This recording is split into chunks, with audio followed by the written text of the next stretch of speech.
Now ever since I've got Black Ops 3 from the Steam sale during the summer, I've been meaning to make this video. As if you read the title and thumbnail, I'm going to be talking about how Call of Duty Zombies for the Treyarch portion has lost its horror over the years, as it started to lose majority of its horror starting with Black Ops 3 as it completely threw it out of the window. I've been meaning to make this video because I'm still unsure to whether to continue the series of what made the Call of Duty Zombies terrifying, as that's what basically started my channel when I started with World at War, Black Ops 1, and finally Black Ops 2. As for those games, I think those are the perfect trilogy of what kept the horror for those games. For Black Ops 1 and Black Ops 2, they started toned down on the horror but still kept it there. For World at War, for that Zombies mode, that is the king of horror in the franchise. Nothing can even compete with that. The only one that almost did was WO2 Zombies. And that topic is going to be a future video. But for this video, I'm going to be talking about what killed the whole horror aspect in the whole franchise. But before I get into that, I want to say something about my channel first. In my Black Ops 2 video, I started a sub-goal. The sub-goal was to hit 5k. So when I hit that mark, I'm going to do a Q&A stream, as it will be my first stream for this channel. Well, I think I want to hit it around towards the end of August, so practically in 2 months. I would prefer if I hit it earlier. Right now I'm sitting at 2k subscribers, so I would appreciate any new viewers or any returning viewers who subscribe right now, and to check out my other stuff too. But with that out of the way, let's go back into the video. Now for one reason, you could say that, oh, we all grew up. As basically it's no longer scary, as we're kids that thought it was scary back then, but now we don't. But that's more of a lame explanation, as there's other factors too of why Call of Duty Zombies lost the horror factor. Well, it's not just simply, oh, we all grew up from it, because, well, I grew up with a lot of horror movies, as one of my favorite horror movies is The Sting, the original version, and still to this day I still find some parts of it scary. Obviously it didn't scare me as much today as I did as a kid, but I can find some of the elements in that movie of how it scared me. Now that's why I made those videos of what made those games had the elements of the terrifying factor. As it basically lasted, from my opinion, from World at War to Black Ops 2, as Black Ops 2 was the last one to keep it. And also too, in the future I'm probably going to remake those videos. But the whole horror aspect died when Black Ops 3 released. Basically it was just thrown out of the window, nothing there, no build up, no atmosphere, just shooting zombies and that was it. Nothing compared to World at War or Black Ops 1 or even Black Ops 2. And ever since the release of Black Ops 3, Call of Duty Zombies has never gone back to the horror aspect like it did at World at War level. Yes, we do occasionally get jump scares or some terrifying things, but not to the same account as World at War, as that one was more of a slow build up. And also too, you can count WO2 Zombies, but that's more Sledgehammer games, and for that's going to be another future video idea I have for that type of game mode. But I think one of the main factors of why Call of Duty Zombies lost its horror overall was the story. To describe about the story and the lore in my videos was what made those games terrifying, and in my opinion I think they help elevate the horror for those games. Things happen too along the way when the story is being made as it goes on. As Call of Duty Zombies story was not planned out from the start, it was just made as long as it goes, and was taking a lot of inspiration from the fan theories back in the day. And this started with World at War, which just barely had a bare bones story. The first theories started with Nocturne Tilden and it continued on after that.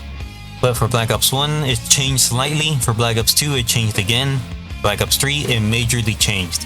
And the reason is that the changing of story directors. For World at War, the story was handled by Jesse Snyder, the creator of COD Zombies. Talk about his blog post in another video of how Call of Duty Zombies was made.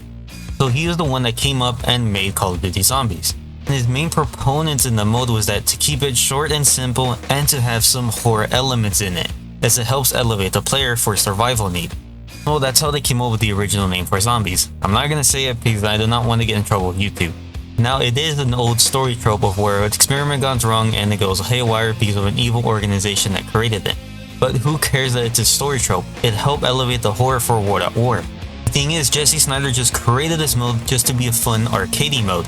He didn't have in mind for a story or anything else similar to that. He just wanted the mode to be fun and able to play with your friends in order to last higher rounds. So there was no plan of coming up with a story, but they had to with the coming DLC packs with Varuk, Durice, and Shino Numa. Shino Numa is the first one of the steps of where we got the lore, and introduced to our main character crew. And Durice pushed that forward, adding more lore with Richtofen, as he was one of the part of the experiments too, and he was conducting them too. That is the time when we got revealed to Samantha Maxis, the original villain in the old series. With these DLC packs, so many players were coming up with theories. So the story writers were adding some of them into the game. Some of them found these theories really cool and wanted to implement them into the game. And they did as a more of a thank you note to the fans, as what they basically recreated the story on their own. He helped them, gave them the push, then that's what they created with. These are where the changes start to happen, as Jesse Snyder left Treyarch after World at War, and so COD Zombies was left in the hands with Jimmy Zelensky. Now, he was the original team members that worked on World at War when it was just barely a bare bones mode, but he is the one that helped elevate the story for Black Ops 1. Now they got more of a bigger budget and they're going to be more grander.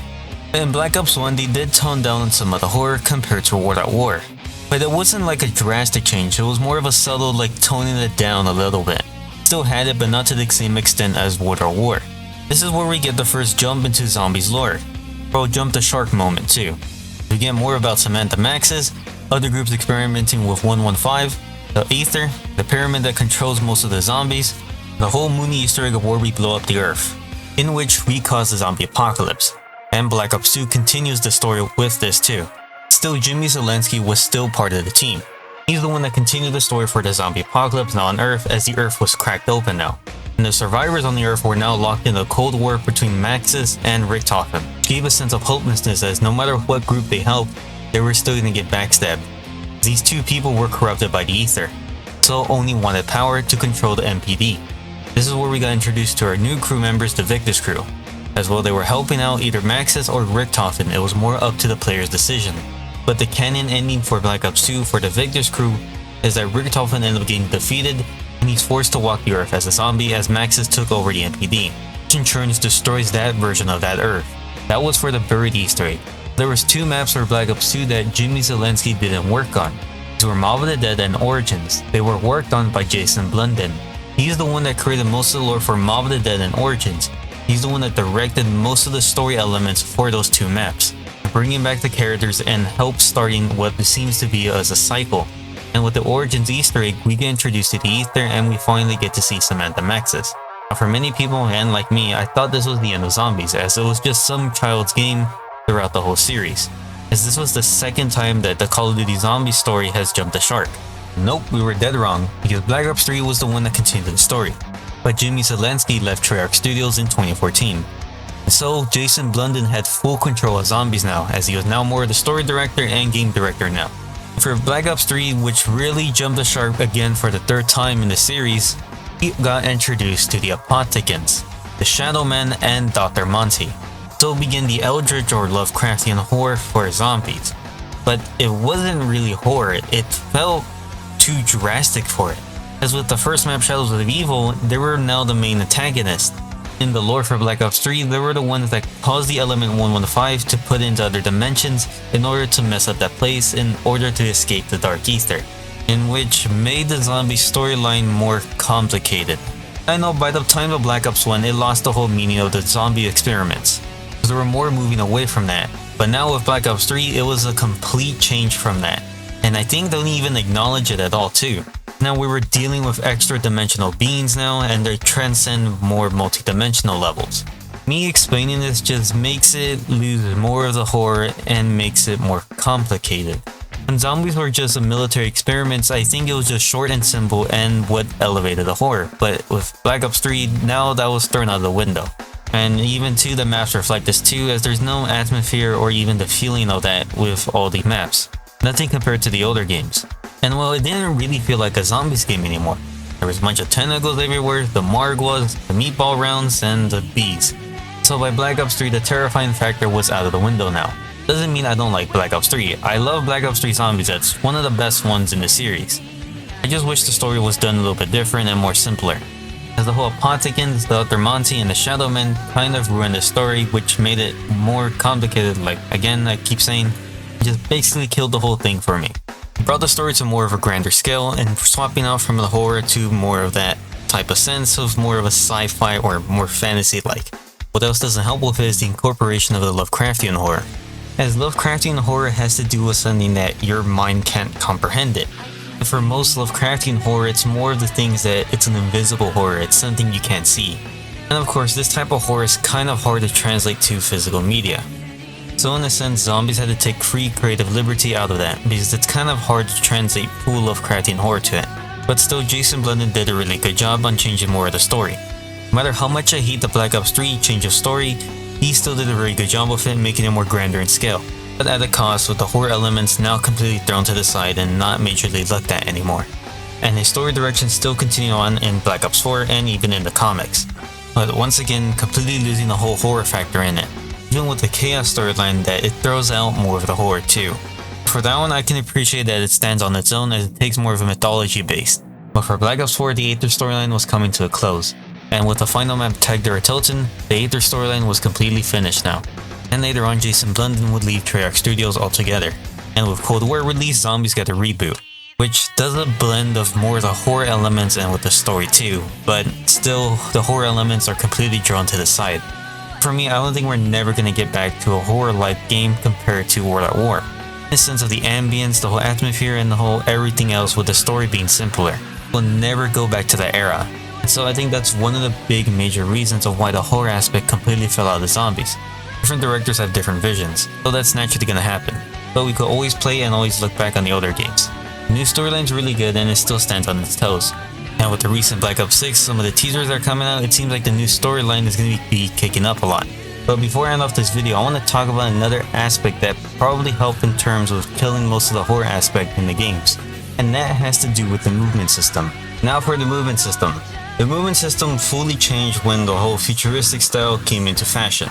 So that started with Advanced Warfare. As before, Call of Duty used to be slow, boots on the ground, and had old movement style where it's just slow paced. With the old slow paced movement, it did probably help elevate more of the horror element in the older games. Because basically you were slow as hell and the zombies were fast as fuck. And it gets worse with each higher round, with more sprinter zombies along the way. And I know for Varrook this is one of the worst cases as the zombies run like hell in that one. But with the old movement system, it gave a sense of urgency, as you were always on thin ice. And had to be constantly looking around so a zombie doesn't sneak up and mess up your train.